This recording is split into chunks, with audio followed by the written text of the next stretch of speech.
এই রাজনীতি দেশের মুসলমানরা জানে না।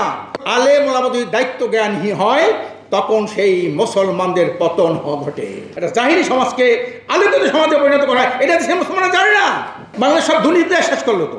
যত মসজিদ আর মাদ্রাসা থাকুক, খানকার মাজার থাকুক, ইসলাম কিন্তু রক্ষা করতে পারবে না। যেটা বোখারায় পারে নাই, স্পেনে পারে নাই, সমরখন্দে পারে নাই, আজারবাইজানে পারে নাই, উজবেকিস্তানে পারে নাই, আমরাও পারবো না। এই রাজনীতি দেশের মুসলমানরা জানে না। কেন জানাবে কারা? দায়িত্ব কাদের? ওলামা। কি বলেন ঠিক না? এই যদি এইখানে যদি না জানায়, দেশের রাষ্ট্র শাসক যদি জালেম হয়, স্বৈরাচার হয়, আলেম ওলামা যদি দায়িত্ব জ্ঞানহীন হয় তখন সেই মুসলমানদের পতন ঘটে। আজকে দুঃখের সাথে বলতে হয়, বাংলাদেশ 92% মুসলমান না, 3.5 লক্ষ মসজিদ না, 70,000 মাদ্রাসা না, 5,000 খানকা আছে বাংলাদেশে। আজানের ধ্বনি শুনে মানুষের ঘুম ভাঙে দেশে।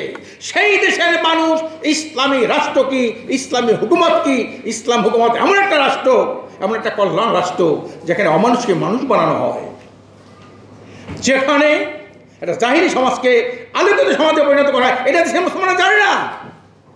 কে জানাবে? এটা দায়িত্ব কার? এটাও তো একটা আগ্রাসন।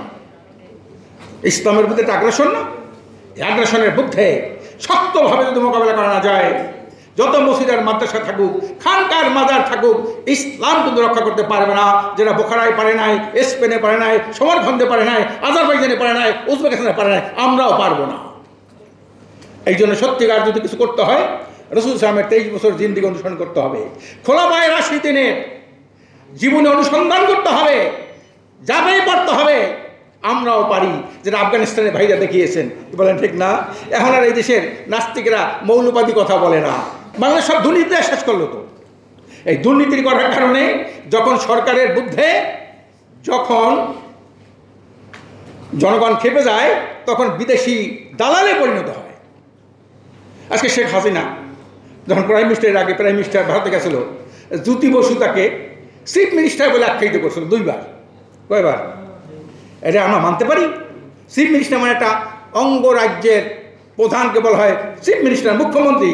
আর একটা স্বাধীন দেশের প্রধানমন্ত্রী বলা হয় প্রধানকে বলা হয় প্রধানমন্ত্রী। জ্যোতি বসু 2 বার বলেছেন, আপনারা জানেন না?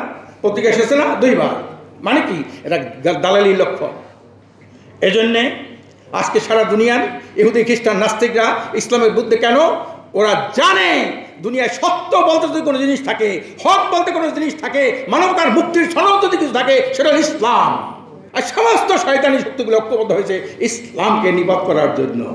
কি বলেন ঠিক না? ভারত যা করে, মুসলমানদের বিরুদ্ধে ভারত অত্যাচার করে, মসজিদ ভাঙে, খালি একটা বড় মসজিদ একটা এটা নিচে মন্দির খোঁজে।